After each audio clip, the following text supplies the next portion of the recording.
পাপন দা তুমি কেনেকৈ ইমান স্বাৰ্থপৰ হৈ গলা আজি গোটেই অসমে কান্দিছে আমাৰ জুবিন দা নাইকিয়া হৈ গল তাৰ পিছতো তোমাৰ অলপমান সময় নোলালনে এবাৰ দেখা কৰিবলৈ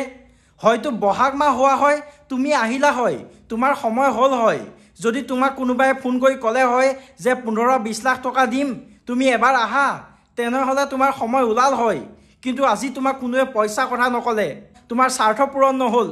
সেইবাবে চাগে তুমি আজি নাহিলা বলিউডৰ তুমি ডাঙৰ সেলিব্ৰিটি হৈ গলা ডাঙৰ সিঙ্গাৰ হৈ গলা এতিয়া তুমি অসমখনক নিজৰ মানুহক পাহৰি গৈছা চিন্তা নকৰিবা পাপন দা এতিয়া 15-20 লাখ নহয় 30-40 লাখ টকা পাবা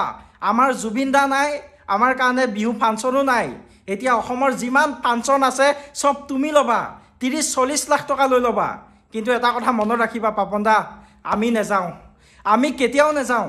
যেতিয়া তুমি বিহু ফাংচনত গৈ জনশূন্য দেখিবা খালি চকী দেখিবা তেতিয়া তুমি অনুভৱ কৰিবা সেইদিনা তুমি অনুভৱ কৰিবা যে তুমি নিজৰ মানুহক হেৰাই দিলা পাপন দা ওপৰলৈ যাবলৈ বিচাওঁতে নিজৰ মানুহক হেৰাই দিলা অহংকাৰী হওঁতে স্বাৰ্থপৰ হওঁতে নিজৰ মানুহক হেৰাই দিলা আজি হয়তো তুমি অনুভৱ কৰিব পৰা নাই জুবিন দাও নাই বিহু ফাংচনো নাই আমাৰ কাৰণে অসম লৈ লোৱা পাপন দা অনুভৱ কৰিবা এদিন নিজৰ মানুহক যে হেৰুৱাই দিলা তুমি অনুভৱ কৰিবা এদিন